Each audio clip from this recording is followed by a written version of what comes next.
Okay, the next dinam over here is the dinam of lighting candles on Yom Tiv, which is relevant in a week. It's interesting. Shulchan says you have to light candles on Shabbos and Yom Tiv. In the Gemara, in Bavli, it doesn't say anywhere about Yom Tiv candles. In Yerushalmi, it's brought down that you have to light Yom Tiv candles. So there were people that had a custom that on Yom Tiv candles they never made a bracha. The halacha is not like that. The minig is not like that. And Shulchan Aruch says you have to make a bracha shekidshanu b'mitzvayis v'tzivanu la'ad dekner shel Yom Tiv. Now, okay, obviously when Yom Tiv is on Shabbos, not this year Shabbos goes into Yom Tiv, so then you make a bracha la'ad dekner shel Shabbos v'shel Yom Tiv. You make one bracha, you don't make two brachas. So now the question is, when do you say the bracha before candle lighting on Yom Tiv? So there are a lot of different customs. Now we learned by Shabbos candle lighting, the reason why you light the candles first and then make the bracha, because if you make the bracha first, it becomes Shabbos, and if it's Shabbos, then you can't light the candles anymore because that's desecration of Shabbos. So therefore, what do? We light the candles, we cover our eyes as if to say they're not there, and then we make the bracha, and we uncover our eyes as if I just lit the candles. Because really you're supposed to make a bracha before you do a mitzvah, not after. So therefore, there are many opinions in halacha that say Yom Tiv, then you don't do it like that, like Shabbos. Yom Tiv, you light the candle that you're going to light the others with, you make a bracha la'ad dekner shel Yom Tiv, and then you light the Yom Tiv candles the way it should be, because ideally Shabbos is also supposed to be like that. So on Yom Tiv, many opinions, and that's, by the way, most people first make the bracha on Yom Tiv and then they light the Yom Tiv candles, because Yom Tiv you're allowed to light candles. But Alter Rebbe Shulchan Aruch says we don't do that, and Alter Rebbe holds not to differentiate between Shabbos and Yom Tiv, not to make a separation the way you do it on Shabbos, the way you do it on Yom Tiv. So therefore the Alter Rebbe holds even on Yom Tiv we still first light the candle, then you cover your eyes and you make the bracha exactly like you would on Shabbos. And the same thing, many people have a minig, many women have a custom, that Yom Tiv candles they don't light until the husband comes home from shul, Yom Tiv night. Because Yom Tiv you could light candles from a big existing flame. So when the husband comes home from shul, that's when they will light the Yom Tiv candles.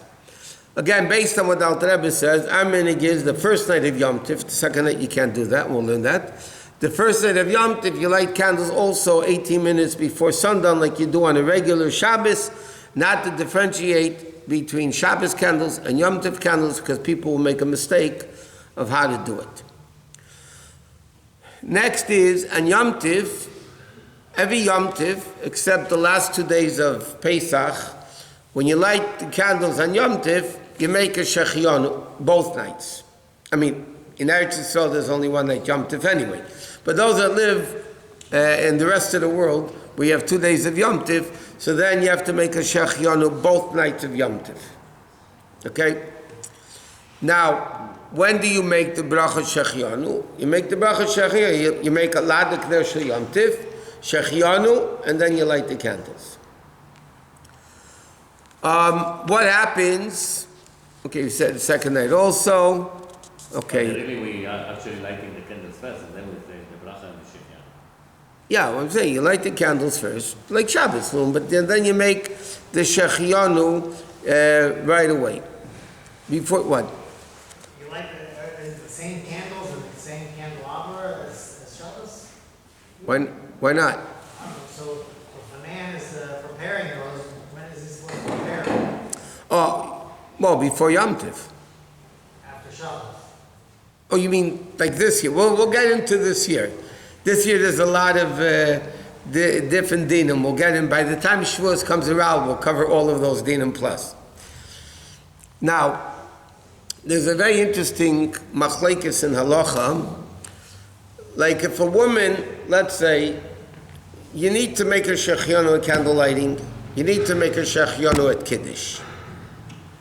Okay? What happens if a man lives alone and he's lighting candles and he's making kiddush? Now, even though there's an opinion that says, okay, you make two shechianu, one for the candle lighting, one for the kiddush. I mean, but nobody holds like that. You have to make one shechianu. So the question is, when do you make that shechianu? So let's say a man is living alone. He has to light candles. He has to make kiddush. When should he say the shechianu? So, poskim, right? The man makes shechianu at kiddush. Because again, even Yom Tov is a question about lighting, and they say Kiddush is for sure, you have to make a Shechianu, so the man makes Kiddush at Shechianu. Some opinions say women also, if a woman lives alone. She's going to light Yom Tov candles, and she's going to make Kiddush. She should make Shechianu at Kiddush. But a lot of other opinions, that's our minig is, that women, because their main thing is candle lighting, they make a Shechianu or candle lighting, and not a Kiddush. But there's a very interesting opinion in halacha, a lot of opinions, by the way. We don't hold like that, but we're not the only ones that don't hold like that. And that is, let's say a woman lit Shabbos Yom Tov candles. It's very practical. The woman lit Yom Tov candles, and she made a shechianu. She has a husband. Now the husband's coming home, he's making Kiddush, and she's listening to Kiddush from the husband. Now at Kiddush, the husband says shechianu. Because he didn't make shechianu. She made a shechianu. Should she answer amen on his bracha of shechianu? There are a lot of opinions in halacha that say she should not answer amen on his shechianu. Why? She doesn't need it. She made a shechianu already. So now she's going to be amen, is going to be a hefsik, is going to be a separation between the brachas of kiddush that she needed to hear and the drinking of the wine. So many opinions hold that, by the way, that the women, if they lit candles and now the husband's coming home and making shechianu, she should not answer shechianu and amen. She should not say amen on his bracha shechianu. Apparently we don't hold like that. A lot of opinions hold that, oh no, you do answer amen shechianu. It's not a hefsek because it's all part of the actual kiddush.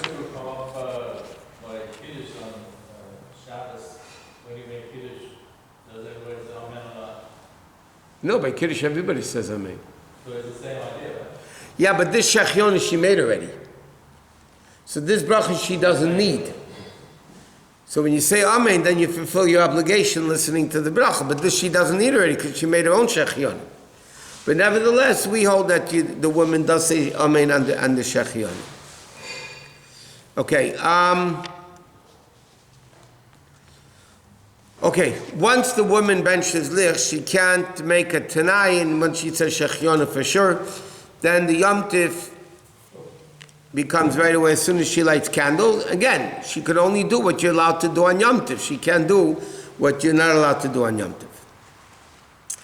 Okay, okay, next. Okay, if Yom Tif, okay, let's talk about a regular Yom Tif. If Yom Tov is Monday and Tuesday, let's say. Okay, so the first night, we learned our custom is you light, if Yom Tov is Monday and Tuesday, so Sunday night, 18 minutes before sundown, you light the Yom Tov candles, you make a shechianu, everything's fine. What do you do the second night? Second night, you're not allowed to light candles early. Why can you not light the candles early? Because the first day is biblical, second day is rabbinic. Let's say that's why in Israel there's only one day, Yom Tov. We have 2 days Yom Tov. Second day is, it's called Minig Aviseinu B'Yadeinu, it's rabbinic. So now the question is like this. The first day, because it's biblical, is holier than the second day. So you can't bring in the second day earlier, because then you're taking away from the Kedusha of the first day. You can't do that. So therefore, a woman would have to bench licht approximately an hour after the candle lighting of the day before. In other words, when the first day, like after Shabbos, she's after the Yom Tov is the first day Yom Tov is over. That's when she could light later also. She's not ready. She can light, because then you're not allowed to light earlier. So then you can wait for the husband to come home or whatever when you're ready to light candles. Now the issue is like this. You have to light from a pre-existing flame. You can't strike a match on Yom Tif. Right? You have to have a pre-existing flame that you light the candle from, number one. Number two, and this is what you were talking about, sir. Now, a lot of times during the week, I mean, in regular Shabbos, the husband prepares the licht. How does he prepare the licht? He melts it down that should hold instead of toppling over, right?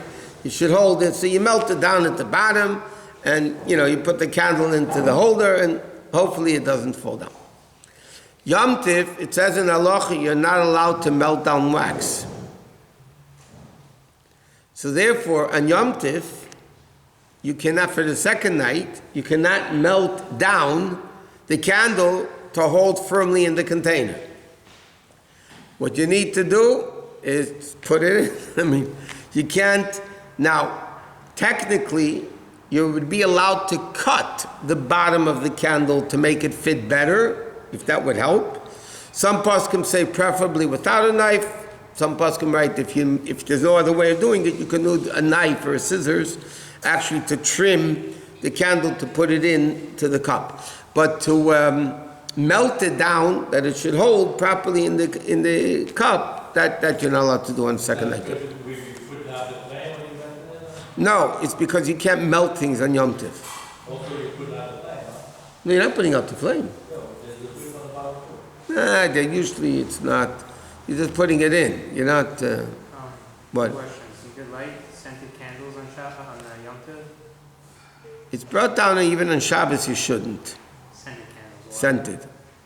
What is it? That have a good smell to it. If you're using the scented candle as like your Yom Tov candle, you're probably allowed to use it, right? Huh? You don't have anything else, you have a scented candle. If you have, he brings it down over here. 1 second. That you shouldn't use.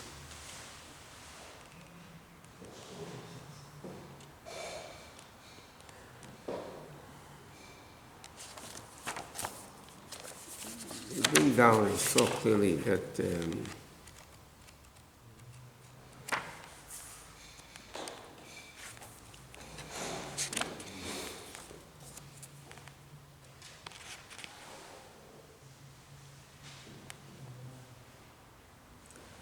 I saw somewhere that it says you shouldn't use scented candles.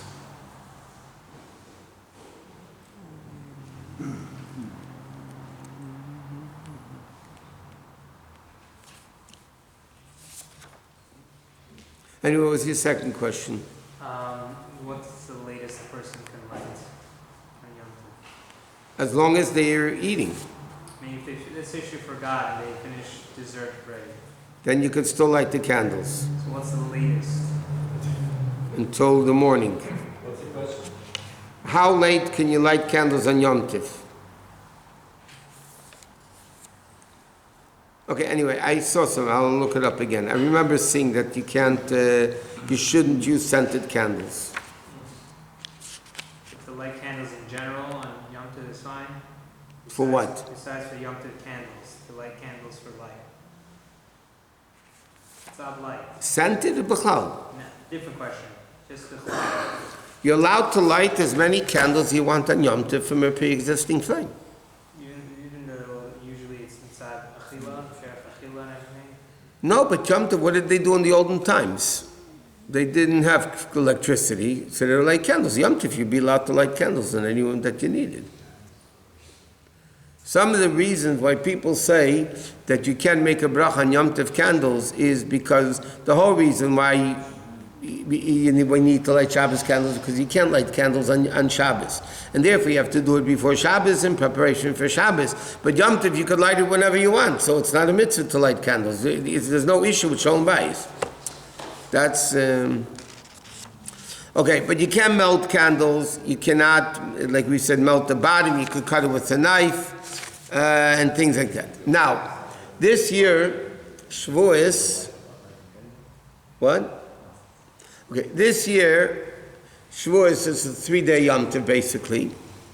So now, yeah, you can't light candles on Shabbos, even from a pre-existing flame, because Shabbos is Shabbos. So you have to wait until Shabbos is over. This year, let's say Shabbos, going into Shavuos. You have to say Baruch HaMavdal Ben Kodesh L'Kodesh, and then the woman can light the candles, prepare the food for Yom Tov and whatever. But you can't prepare any of the candles before. You're not allowed to do anything on Shabbos preparing for after Shabbos. So, unless you prepare them before Yom Tov, you just have them already prepared from before. But when Yom Tov, Shabbos is before Yom Tov follows immediately after Shabbos, you can't do any preparation, and you must say Baruch HaMavdal Ben Kodesh L'Kodesh. Otherwise, it's still Shabbos. In Shabbos, you can't do all that stuff. Okay, Machachin, so Meizem, Mechebel, Mayin, Kim Shivlag, Al Tedo, Chanan, Menakash, Emer, Gott, Gerbach, und Sakis, Throw.